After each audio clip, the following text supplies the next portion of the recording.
9th class की ये math है जिसको हम सोल्व करने की प्रश्नावली 1.1 का सवाल है जिसको हम सोल्व करेंगे अभी। आइए ध्यान से देखते हैं।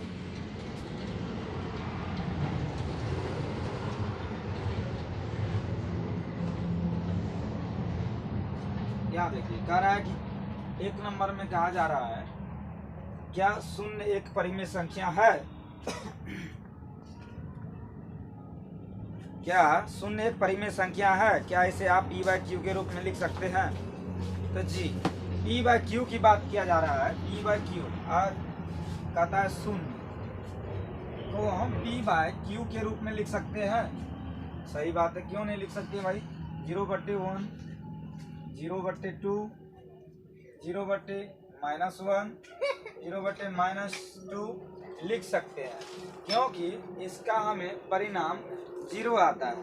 अगर इससे अगर हम भाग देंगे, 0 में कोई भी संख्या से अगर इससे हम भाग देंगे इसमें, तो हमारा परिणाम 1 आता है। अगर 0 में 1 से हम अगर भाग देंगे तो इक्वल टू हमारा 0 आता है।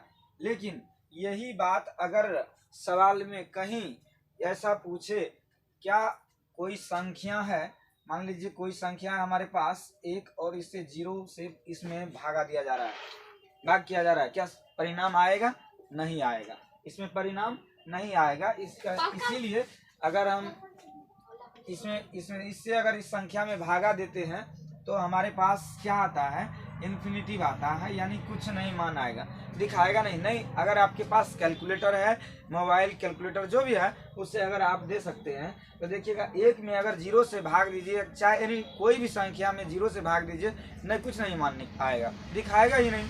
दूसरी बात, अगर हम 0 में 1 से भाग देंगे तो हमारा परिणाम 1 आएगा। 0 ही नहीं, यहाँ पर 1 ही नहीं, 1 के जगह पर किसी और संख्या को भी हम ले सकते हैं, जो मन में आए वो संख्या ले सकते हैं और 0 में भाग देंगे, हमारा परिणाम 0 ही आएगा। अतः इसलिए हम यह परिमेय 0 एक क्या है? परिमेय संख्या है, इसलिए कि इसको हम इस रूप में लिख सकते हैं।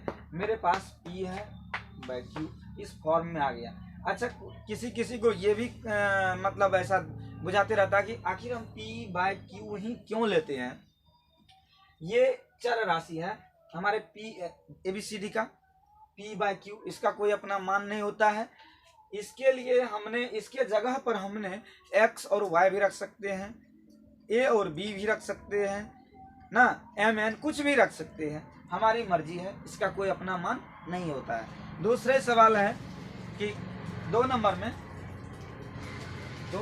है कि 2 और 3 और 4 के बीच 6 परिमेय संख्या निकाले। 3 और 4 के बीच कह रहा है, तो देखिए 3 और 4 के बीच, 3 और 4 के बीच, 3 और 4 के बीच की बात है। 3 और 4, यहाँ देखिए कितने परिमेय संख्या बोल रहा है? 6 परिमेय संख्या। कितना? 6 परिमेय संख्या। अब 6 परिमेय संख्या की कहा जा रहा है, तो इसमें हम एक और ऐड करेंगे। देखिए 3 गुने 6 परिमेय संख्या मांग रहा है, इसमें एक ऐड करके हम यहाँ पर गुना कर देते हैं, अब बट्टे हमारा 7 हो गया ना। दूसरी हमारा ये बीच वाली जगह हम लेते हैं, बाद में बताएं कितना है लास्ट। 4 गुने 7 बट्टे है हमारा 7। अब बताइए हमारा संख्या, हम जो n का मान लिए वो हमारा 7 है ना, 6 मांग रहा था, एक ऐड करके लिए हैं हम और निकाल रहे हैं। देखिए यहाँ कितना हो गया? 21/7, और इस खाली जगह में हमारे पास आया 28/7। अब 21 से आप जोड़ लीजिए, 21 के बीच में कितना होगा? 22 होगा बटे 7, 23, 24, 25, 26, 27, मतलब इस तरह से आते रहेगा। सब में बट्टे हम लगाते जाएंगे, हमारा मान आते जाएगा, 7 होगा ना। यानी हमारा ऑप्शन जो ऑप्शन आया इसमें देखिए 22, 23, 24, 25, 26 इनके बीच में अगर परिमेय संख्या पूछा जाए तो कितने परिमेय संख्या होगा? एक हमारा 21/7, 22/7, 23 हो गया, और हमारे पास 24, 25, 26, देखिए 1 2 3 4 5 6 यही हमारा परिमेय संख्या है। ये हमारा क्या है? परिमेय संख्या है। अब देखिए तीसरे नंबर का सवाल जो है, तीसरे नंबर में क्या कहा जा रहा है? तीसरा नंबर में कहा जा रहा है कि 3/5 और 4/5 के बीच 5 परिमेय संख्या निकाले। 3/5 और कितना? 3/5 और 4/5 के बीच, 4/5 के बीच कितनी परिमेय संख्या? तो हमारे पास परिमेय संख्या है, हमारे पास 5 परिमेय संख्या कह रहा है निकालने के लिए। तो 5 परिमेय संख्या हम निकाल लेते हैं। अब देखिए 5 कह रहा है, m की वैल्यू हम कितना लेंगे? 5 में 1 जोड़ेंगे, कितना आएगा? 6। अब अगर इधर देखे ना है, 3 × 6/5 और हमारे पास खाली स्थान है। उसके बाद यहाँ है, कितना लेंगे? 4 × 6/5। अब देखिए 6 3 18 और ये हो गया 5। देखिए इसके बीच में अगर संख्या लिखना है हमें तो 24 और हमारे बटे में कितना? 5। आप देखिए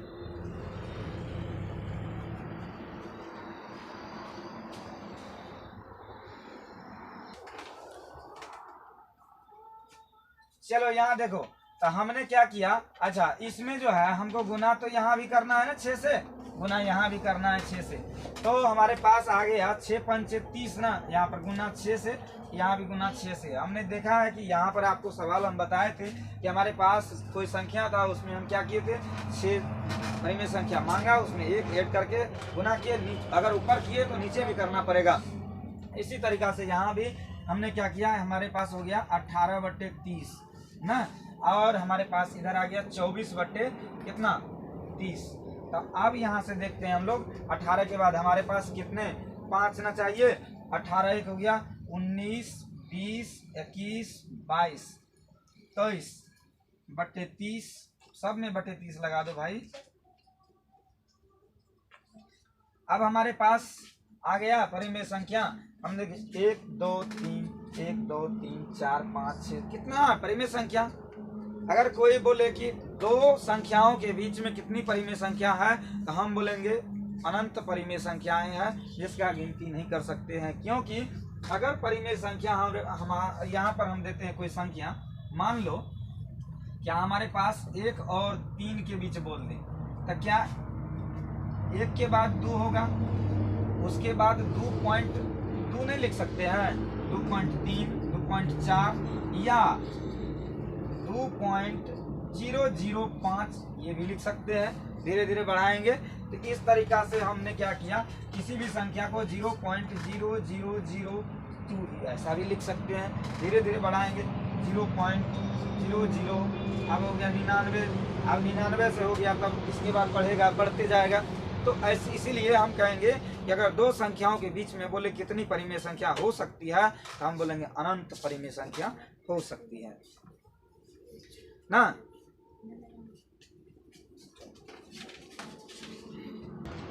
अब हमारे पास ये तो हो गया, हमारे पास ऑप्शन है। अब देखिए चौथे नंबर सवाल में है कि नीचे दिए गए कथन सत्य या असत्य के कारण के साथ अपने उत्तर का औचित्य दीजिए या उत्तर दीजिए। कहा था 1 नंबर में प्रत्येक प्राकृतिक संख्या एक पूर्ण संख्या होती है, तो प्रत्येक प्राकृतिक संख्या की बात न किया जा रहा है। हमको पता होना चाहिए कि प्राकृतिक संख्या जो होती है वह 1 से प्रारंभ होती है और पूर्ण संख्या 0 से प्रारंभ होती है। ये बात सत्य है ना।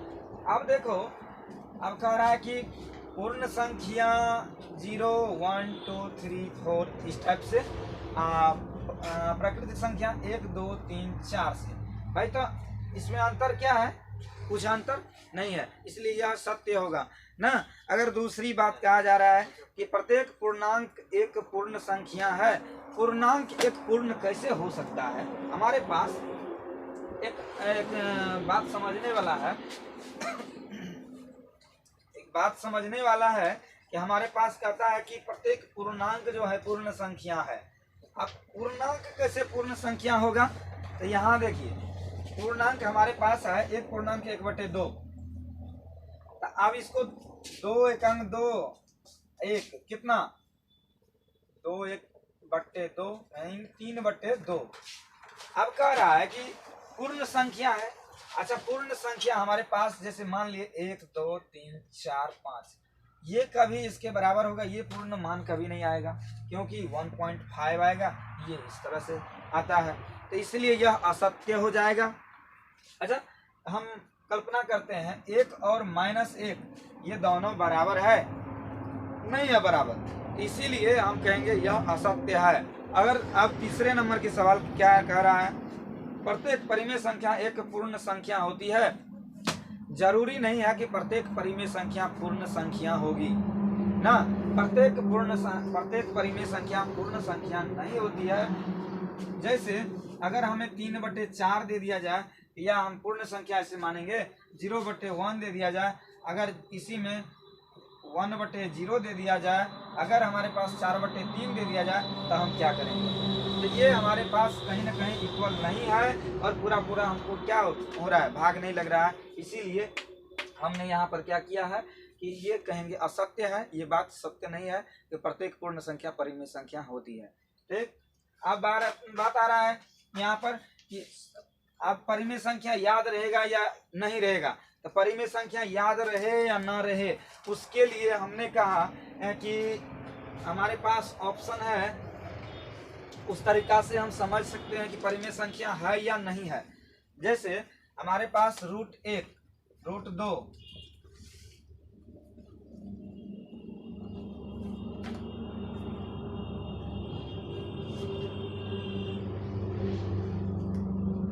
10, हमारे पास इसका ऑप्शन होता है जो पूर्ण वैल्यू दे दे उसको हम कहते हैं परिमेय संख्या, जो ना पूर्ण वैल्यू दे उसे कहते हैं अपरिमेय संख्या। जैसे इसका मान 1 आता है, इसका मान आता है 1.4 के लगभग ना, और इसका मान आता है हमारे पास 1.73, इसका 2 आता है, इसका 2.23, 2.244, 2.66, 2.88, इसका आया 9, इसका आया 3.23। तो देखिए हमारे पास हमने अप्रॉक्स वैल्यू लेकर के इतना किया है। अगर आपको सटीक में याद करना है तो हम मात्र यहाँ पॉइंट के बाद 2 अंक तक जाएंगे और 2 अंक तक याद कर लेंगे, हमारा काम इतना ही में बन जाएगा। हमने अप्रॉक्स वैल्यू लेकर के इसको दिखाया है, जैसे कि ये हमारा आ गया और ये हमारा आ गया परिमेय संख्या, बाद बाकी सभी अपरिमेय संख्या। अगर ऑब्जेक्टिव में पूछे तो हम लोग जवाब दे देंगे। थैंक यू, आज के लिए इतना ही, धन्यवाद। अच्छा ठीक है, यहाँ पर एक देख लीजिए, यहाँ पर सुधार कर लीजिए, हमने जल्दीबाजी में कहीं लिखा गया 9, तो √9 का वैल्यू जो होता है 3 होता है, इसको सुधार कर लीजिएगा। ठीक, थैंक यू, धन्यवाद।